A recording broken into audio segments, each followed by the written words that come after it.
The story begins in an atmosphere thick with mystery and tension, like the calm before a storm. I was standing there, my mind racing, as someone kept pressing me about a reservation number. The questions came relentlessly, each one more confusing than the last. "Do you even have one?" they asked, their tone sharp and probing. It felt like I was being interrogated for a crime I didn't commit. My heart pounded in my chest, and every fiber of my being screamed to escape, but I was trapped, physically and emotionally. Then, just as I thought I couldn't take it anymore, another voice cut through the chaos. Soft, almost soothing, yet laced with something darker. "Maybe I saw something special in you," they said, their words dripping with false sweetness.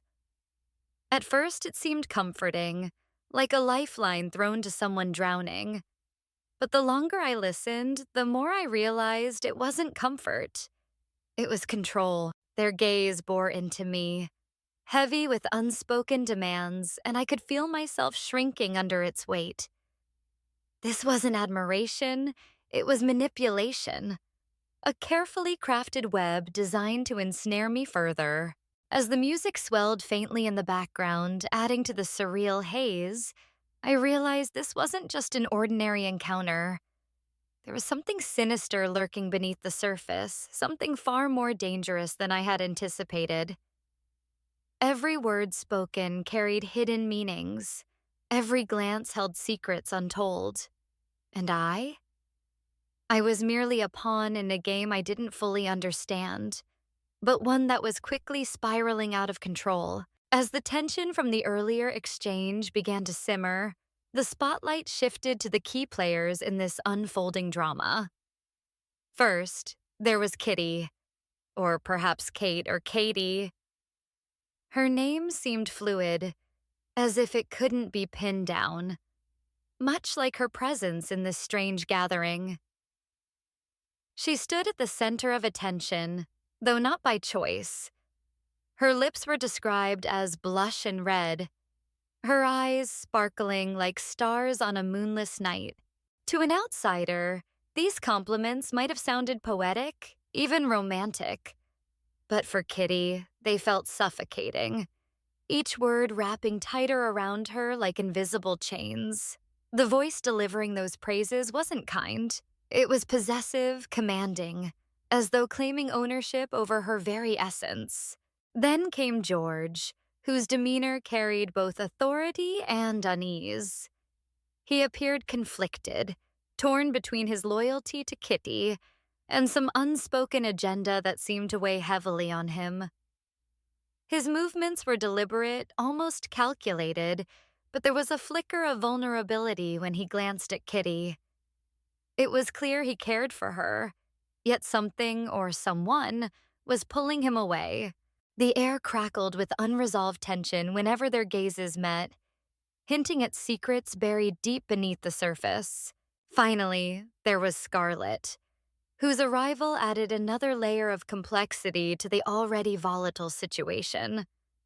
Scarlet exuded confidence, her every step radiating purpose.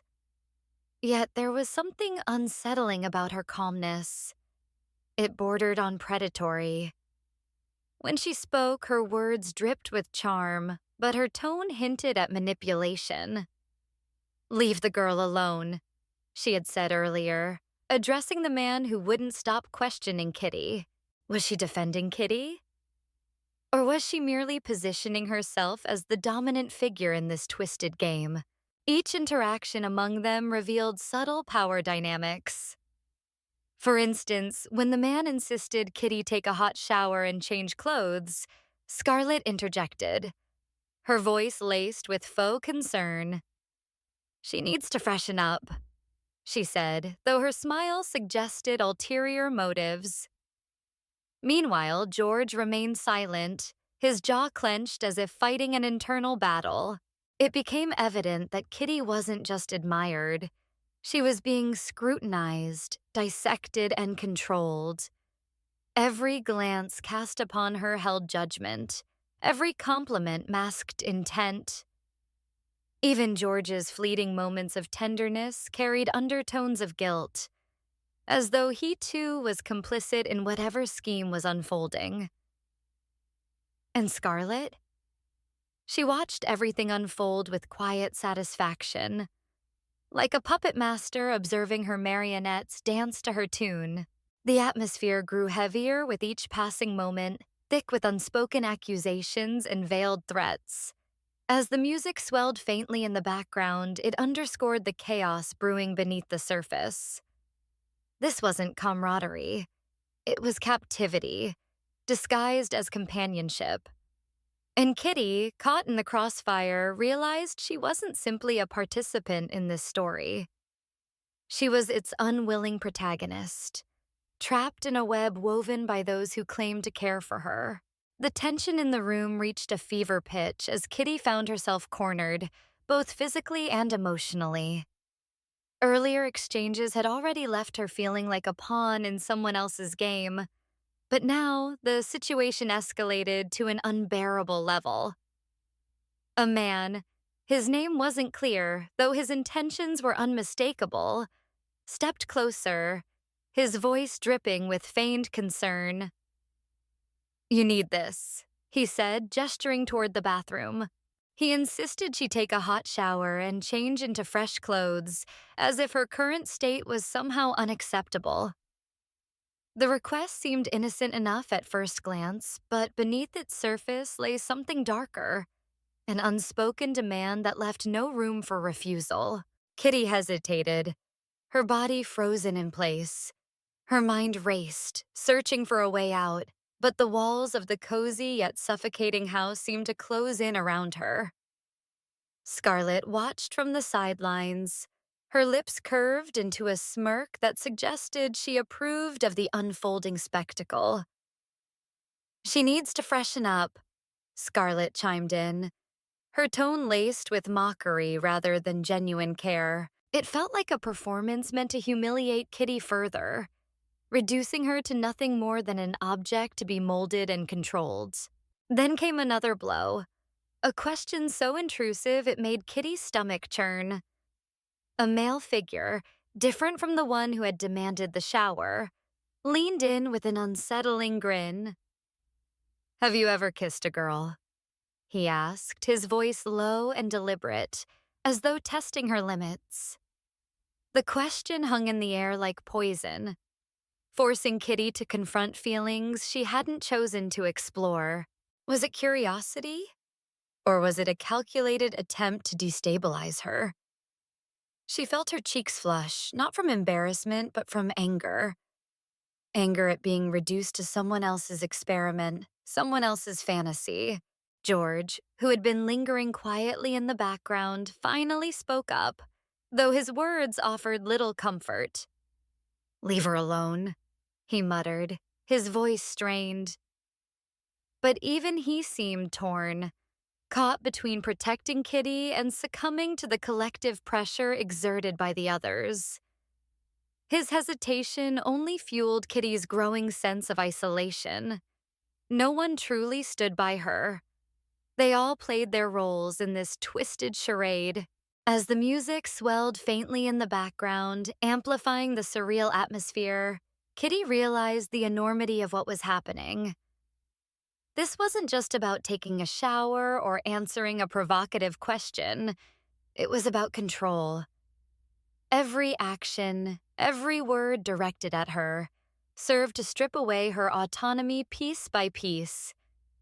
The warm water might cleanse her skin, but it couldn't wash away the violation she felt deep within. And the probing question? It wasn't meant to spark intimacy. It was designed to break her spirit, to push her into a corner where she had no choice but to comply.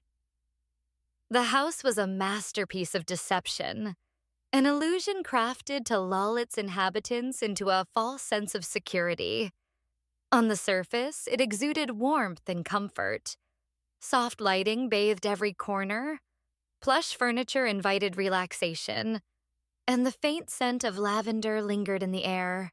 It was beautiful, almost too perfect, like something out of a dream.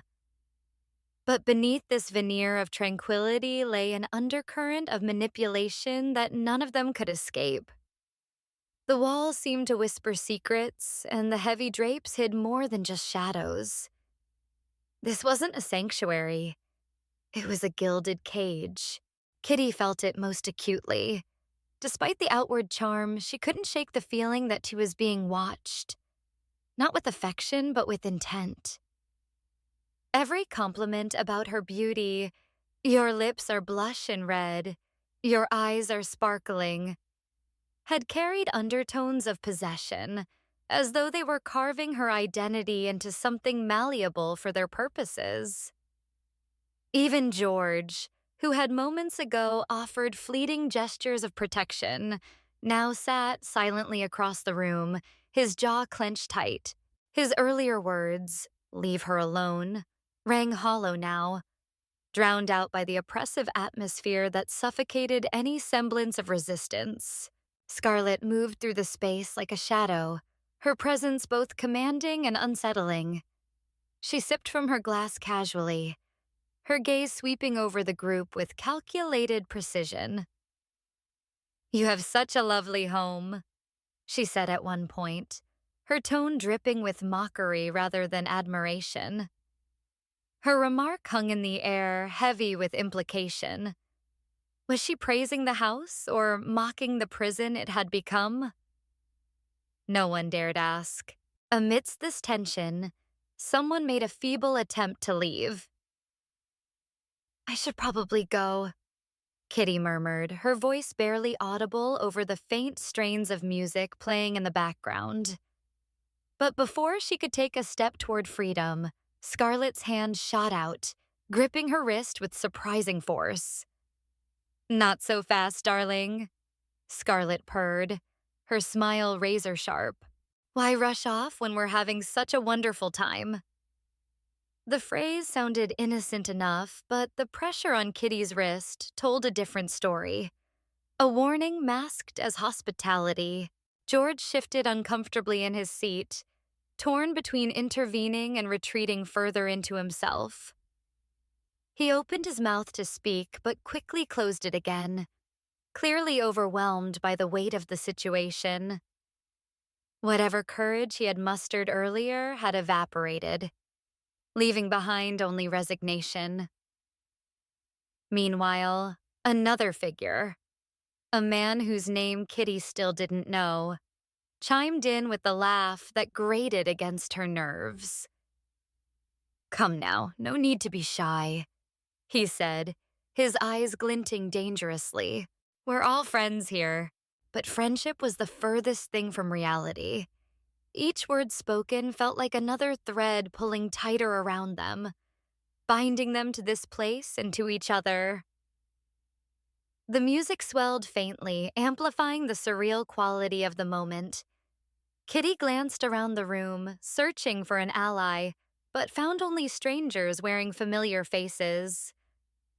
One by one, they began to retreat inward, consumed by paranoia and fear. The once cozy house now loomed over them like a predator waiting to strike, its beauty transformed into a sinister trap.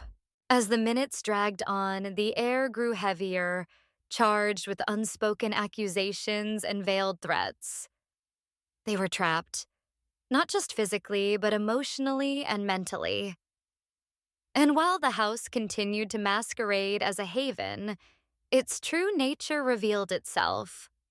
A labyrinth designed to ensnare, control, and ultimately destroy those foolish enough to believe in its promises. The fragile facade of civility shattered when George stormed into the room, his face a mask of barely contained fury. His eyes burned with accusation as he pointed a finger at Scarlet, who stood calmly amidst the chaos she had orchestrated. "You used me," he spat, his voice trembling with rage. "This whole time, I thought you cared about something real, but it was all just manipulation." The words hung in the air like thunderclouds, heavy and suffocating. He turned to Kitty, who looked on helplessly, her earlier defiance now replaced by sheer panic. And you? Don't think I don't see what's happening here? You're letting them control you? Scarlett raised an eyebrow, unfazed by George's outburst. She took a step forward, her movements deliberate and calculated. "Oh, darling," she cooed, her tone dripping with mockery. "Don't be so dramatic.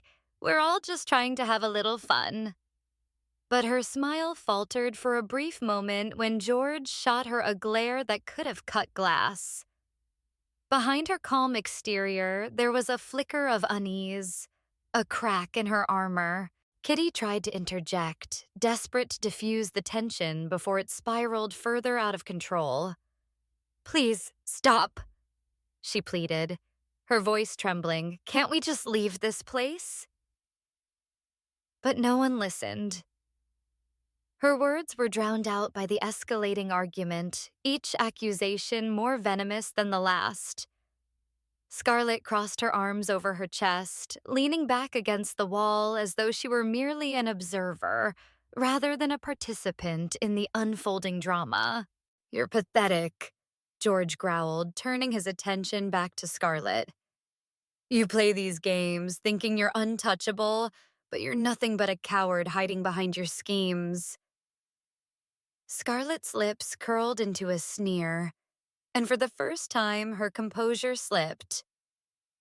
"And you're a fool if you think walking away will solve anything," she retorted sharply. "Stay or go. It doesn't matter to me. But don't act like you're some kind of hero. You've been just as complicit as the rest of us." The room seemed to shrink around them, the walls closing in as the confrontation reached its boiling point. Kitty felt trapped, not only by their arguments, but also by the weight of her own indecision. Should she side with George, who, despite his flaws, had shown moments of genuine concern? Or should she believe Scarlett, whose manipulative charm had somehow kept her tethered to this toxic dynamic? As the music swelled faintly in the background, amplifying the tension, George made his final declaration. "I'm done," he said firmly, grabbing his coat from the chair. "I'll live alone if I have to. And you?" He glanced at Kitty. "You can come with me if you want. Make your choice." His words struck like lightning, illuminating the impossible position Kitty found herself in. For a fleeting second, hope flickered in her eyes, but it was extinguished almost instantly when Scarlett stepped between them, blocking her path. "No one is going anywhere," Scarlett declared, her voice cold and commanding. "We started this together, and we'll finish it together." Her gaze bore into Kitty, daring her to defy her. George let out a bitter laugh, shaking his head in disbelief. "Fine. Stay here and rot in your delusions," he snapped before storming out of the room, slamming the door behind him. The sound reverberated through the house, leaving behind an eerie silence. The room seemed to shrink further as the man, his identity still unclear, but his intentions painfully obvious, stepped closer to Kitty, his voice a mixture of persuasion and menace. "You know you want this," he murmured, leaning in until his breath brushed against her ear. His words were honeyed on the surface, yet beneath them lay an unmistakable threat. "If we have to talk about it all night, I will. You'll see reason eventually." The pressure mounted with each syllable, wrapping around her like chains she couldn't break free from. Kitty's heart pounded so loudly she was certain everyone could hear it. She felt trapped, not just by his proximity, but by the weight of his expectations. Every glance he cast at her carried an unspoken demand. Every pause between his sentences a silent ultimatum. Her earlier defiance had crumbled under the relentless barrage of manipulation, leaving behind only fear and confusion. I can't," she stammered, her voice barely audible over the faint strains of music that continued to play ominously in the background. Scarlett watched from across the room, her expression unreadable. For a moment, it seemed like she might intervene, perhaps even offer some semblance of protection. But instead, she sipped her drink slowly, her gaze fixed on Kitty with something akin to amusement. It was clear now. Scarlett wasn't there to help. She was there to ensure compliance. George's absence loomed large in the space he once occupied. His abrupt departure had left a void that no one dared fill, though it didn't stop others from exploiting it. The man pressing Kitty stepped even closer, his shadow falling over her like a storm cloud. "Don't fight it," he whispered, his tone almost tender, but the edge in his voice betrayed its true nature. "This is what you've always wanted, isn't it? To feel alive?" Kitty shook her head violently, tears welling up in her eyes. "No," she choked out, her voice cracking under the strain. "Please stop." But her pleas fell on deaf ears. He pressed on, his words growing more insistent, more suffocating. "You're special, Kitty," he said, his smile twisting into something sinister. "But being special comes with responsibilities. You owe us this." The phrase hit her like a punch to the gut. Oh? What did she owe them? Nothing made sense anymore. The warmth of the house, which had initially seemed inviting, now felt stifling, oppressive. Even the delicate scent of lavender that lingered in the air turned sour, cloying. Every detail of the environment conspired against her, amplifying her sense of helplessness. Her mind raced, searching for an escape route, but the walls closed in tighter with each passing second. She glanced toward Scarlett, hoping for mercy, or at least acknowledgement of her distress, but found none. Instead, Scarlett raised her glass in a mock toast, her lips curving into a smirk. "To new beginnings," she said softly, her voice dripping with mockery. Kitty's panic reached a fever pitch. She felt like a puppet whose strings were being tugged mercilessly, her movements dictated by forces beyond her control. This wasn't just coercion. It was domination, pure and calculated. And yet, despite the overwhelming odds stacked against her, a small part of her refused to give in completely. Somewhere deep inside, a flicker of resistance remained, fragile but stubborn. As the man continued his relentless assault, Kitty clenched her fists tightly, nails digging into her palms. Pain grounded her momentarily, pulling her back from the brink of complete surrender. "I won't let you do this," she whispered, though her voice trembled with uncertainty. Whether it was a promise to herself or a plea to the universe, she didn't know. All she knew was that she couldn't give up. Not yet. The tension in the room reached its breaking point when Kitty, who had been silently enduring the suffocating weight of manipulation and control, finally snapped. Her voice, trembling but resolute, cut through the chaos like a blade. "I'm done being used," she declared, her words sharp enough to silence even the faint strains of music that had been playing ominously in the background. Every eye turned to her, startled by the ferocity in her tone. For so long, she had been treated as a pawn, a fragile figure to be moved and molded at will. But now, something inside her ignited.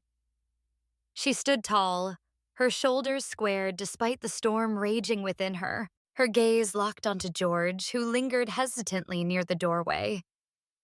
Earlier, he had made his intentions clear. He would leave this toxic web behind and start anew. But as Kitty looked at him now, she couldn't help but feel abandoned. "You called yourself brave, George," she said, her voice tinged with both admiration and accusation. "But walking away isn't courage, it's cowardice." You're leaving me here to face whatever comes next alone.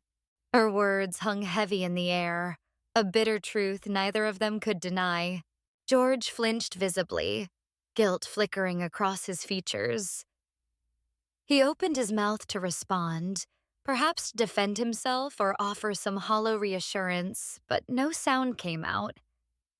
Instead, he turned on his heel and walked out without another word, the door slamming shut behind him with a finality that echoed through the house. The sound reverberated like a gunshot, leaving an eerie stillness in its wake. Scarlet, ever the opportunist, seized the moment to reassert her dominance. "Oh, darling," she purred, stepping closer to Kitty with a predatory smile. "Don't act like you didn't see this coming. People always leave. They always choose themselves over others."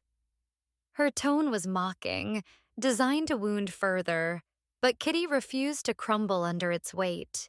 "You're wrong," Kitty shot back, surprising even herself with the strength in her voice. "Not everyone is like you. Some of us still care about more than just power and control." Her defiance sparked a flicker of unease in Scarlet's eyes, though it vanished almost instantly behind her practiced mask of indifference.